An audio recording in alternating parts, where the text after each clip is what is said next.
Le dernier jour d'un condamné de Victor Hugo.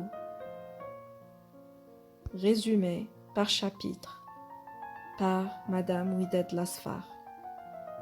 Chapitre 1. Le roman s'ouvre par une réflexion sous forme d'un monologue interne où le narrateur exprime sa souffrance depuis 5 semaines, durant lesquelles il vit constamment avec l'idée de la mort, une idée qui l'habite et lente, qui lui vient sous forme d'un spectre, d'une femme jalouse et possessive, ou sous forme d'un couteau dans ses cauchemars. Chapitre 2. Le condamné se souvient des circonstances de son procès, à la fin duquel le verdict fatal fut prononcé. Condamné à mort. Chapitre 3. Le condamné semble accepter ce verdict en se disant « Condamné à mort. Eh bien, pourquoi non? Les hommes sont tous condamnés à mort avec des sursis indéfinis. » Mais finalement, notre condamné n'arrive pas à accepter sa condamnation. C'est pourquoi il dit enfin « Ah, n'importe, c'est horrible. » Chapitre 4. Le condamné fut transféré à Bicêtre, cette prison tellement belle de l'extérieur, mais hideuse et lugubre de l'intérieur. Chapitre 5. Au début, le condamné a pu attirer une certaine compassion, mais après il fut confondu avec les autres prisonniers.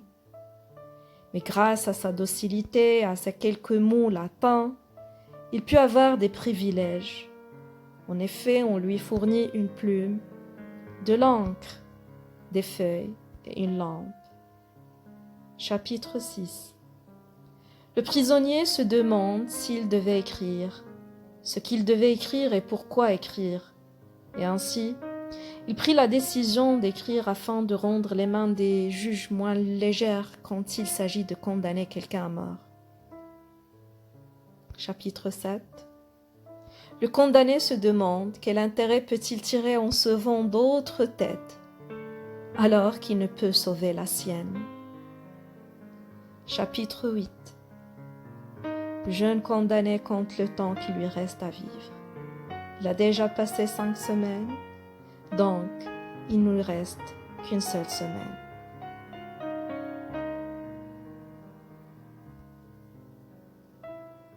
Chapitre 9. Il vient de faire son testament. Il pense aux personnes qu'il laisse derrière lui, sa mère, sa femme et sa petite fille. Chapitre 10. Le condamné décrit son cachot. Chapitre 11. Pour passer sa longue nuit, le condamné eut l'idée de lire les inscriptions sur les murs du cachot, traces laissées par d'autres prisonniers. L'image de l'échafaud crayonné sur le mur le perturbe. Chapitre 12. Le prisonnier continua sa lecture des inscriptions murales. Il découvre les noms de criminels qui avaient déjà séjourné dans cette triste cellule et il refuse de s'y identifier. Chapitre 13. Le narrateur décrit le départ des forçats au bagne de Toulon, qui se déroula en 3 étapes. La visite médicale, la visite des geôliers et le ferrage. À la fin de ce spectacle, le condamné tomba évanoui. Chapitre 14. En revenant à lui, le condamné se trouva dans l'infirmerie. D'une fenêtre, il put observer les forçats partir tristement sous la pluie. Chapitre 15. Le prisonnier est dans sa cellule. Il avait senti un peu de liberté dans l'infirmerie, mais voilà qu'il est repris par l'idée de la mort. Chapitre 16.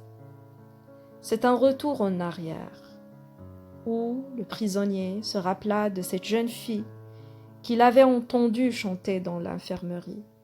C'est ce film, mon Dieu, où t'es, ça. Presque au moment où j'ai entendu ces lignes.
Chapitre 17. Le condamné imagine son évasion. Il s'imagina déjà en dehors de la prison, dans le port, pour s'embarquer vers l'Angleterre. Mais voilà qu'un gendarme lui demanda son passeport, et le rêve fut brisé. Eh bien, l'évasion semble impossible même dans son imagination. Chapitre 18. Il est 6 heures du matin. Le guichetier vint demander au prisonnier ce qu'il désirait à manger. Ce dernier commença à avoir des doutes. C'était son jour d'exécution peut-être. Chapitre 19. Le directeur de la prison vint en personne voir le condamné. Il se montra gentil, et le jeune homme comprit que son heure est arrivée.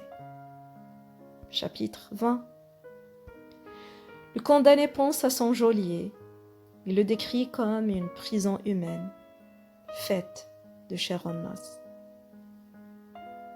Chapitre 21. Il reçoit 2 visites. D'abord celle du prêtre, et puis celle de l'huissier. Ce dernier lui annonça que le pourvoi est rejeté et que son exécution aura lieu le jour même à la place de Grève. Chapitre 22. Le prisonnier est transféré à la conciergerie. À 8h30, la carriole est déjà devant la cour. Chapitre 23. Le condamné fit la rencontre du Frioche, qui lui raconta son histoire. Il lui décrivit comment la condamnation à mort de son père avait fait de lui un orphelin, puis un voleur, puis un assassin, et finalement un autre condamné à mort. Avant de partir, le Frioche s'empara de la redingote de notre condamné, qui, terrorisé de lui, ne peut refuser. Chapitre 24. Le narrateur regrette sa redingote que lui avait prise le Frioche. Chapitre 25. Le condamné fut transféré dans une autre cellule avec un gendarme. On lui rapporta sur sa demande une chaise, une table, ce qu'il faut pour écrire et un lit. Chapitre 26. Il est 10 heures. Le condamné plaint sa petite fille, Marie, qui restera sans père. Il lui écrit « Oh, ma pauvre petite fille, encore 6 heures et je serai mort. Tous les enfants de ton âge auront des pères, excepté toi. Oh, si ces jurés l'avaient vue, en moi ma jolie petite Marie, ils auraient compris qu'il ne faut pas tuer le père d'un enfant de 3 ans. » Chapitre 27. Le narrateur se demanda comment serait son exécution. Il fut terrorisé de l'échafaud au point de ne pouvoir décrire et écrire le mot guillotine. Chapitre 28. Il se rappela une exécution à laquelle il avait déjà assisté auparavant. Chapitre 29. Le jeune détenu pense à cette grâce qui ne vient toujours pas, qui représente la seule garantie pour lui, pour pouvoir vivre. Chapitre 30.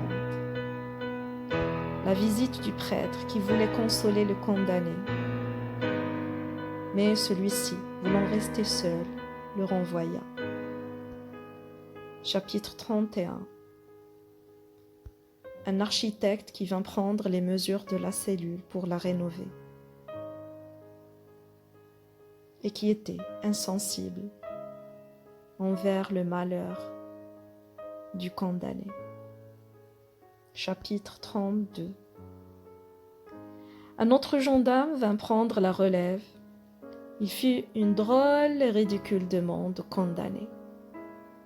En effet, lui demande de revenir le visiter après son exécution. Ça veut dire après sa mort, pour lui. révéler les 3 bons numéros gagnants à la loterie. Le condamné, voulant profiter de cette demande bizarre, il proposa au gendarme de changer ses vêtements avec lui. Mais le gendarme comprit que le condamné cherchait à s'évader, et ainsi il refusa. Chapitre 33. Pour oublier son présent, le narrateur se refuge dans le rêve et passa en vue ses souvenirs d'enfance et de jeunesse. Il s'arrêta sur le souvenir de Peppa, sa bien-aimée. Chapitre 34. Parmi les souvenirs de jeunesse que le condamné évoque également, et son crime, entre son passé et son présent, il y avait une rivière de sang, le sang de l'autre, ça veut dire la victime, et le sien, ça veut dire le coupable. Chapitre 35. Le condamné envie les gens ordinaires qui vivent leur vie quotidienne sans s'inquiéter pour rien. Chapitre 36. Un autre souvenir surgit, celui d'une visite à la cathédrale de Notre-Dame de Paris.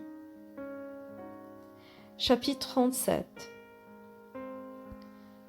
Le narrateur décrit brièvement l'hôtel de ville. Chapitre 38. Il lui reste 2h45 à vivre. Le condamné éprouve une douleur atroce. Il lui reste plus de temps. Chapitre 39. On dit que sous la guillotine on ne souffre pas, que cela passe vite. Le narrateur se demande comment on peut le savoir si aucun condamné déjà exécuté ne peut l'affirmer. Chapitre 40. Le jeune condamné pensa au roi et à la grâce qu'il espérait toujours. Sa vie dépend d'une signature. Chapitre 41. Sentant que la mort est très proche, le condamné pense à sa vie après sa mort. Terrorisé, il demande à voir un prêtre. Chapitre 42. Le condamné se laissa dormir un moment. C'est son dernier sommeil qui se termina par un cauchemar. Chapitre 43. En se réveillant, le condamné fut ramené, rencontra Marie, sa petite fille, qui fut ramenée par sa bonne pour rendre visite à son père. Ce dernier est choqué devant la fraîche et la belle petite fille qui ne le reconnaît pas. Elle croit que son père est mort. Le jeune condamné perd tout espoir. Chapitres 45 et 44. Désespéré après la visite de sa fille, le condamné pense à la foule, au bourreau, aux gendarmes et à la place de grève. Chapitre 46. Le condamné se demande s'il avait le temps pour écrire quelques pages à sa fille, Marie, pour essayer de se justifier auprès d'elle. Chapitre 47. C'est une note de l'éditeur. Les feuilles qui se rattachent à celui-ci sont perdues ou peut-être que le condamné n'a pas eu le temps de les écrire. Chapitre 48. À 3 heures, on vient annoncer au condamné que l'heure de l'exécution est arrivée. On le ramena au rez-de-chaussée où on lui fit sa toilette. Puis, il fut conduit dans une charrette avec le prêtre à la place de grève devant une foule de curieux qui attendent l'exécution. Chapitre 49. Le dernier chapitre. À genoux, le condamné supplie le commissaire pour attendre la grâce. Il demande 5 minutes encore, mais celui-ci se montra insensible et sortit avec le bourreau. Le condamné espère encore. Mais voilà qu'on vient le chercher. Il est 4 heures.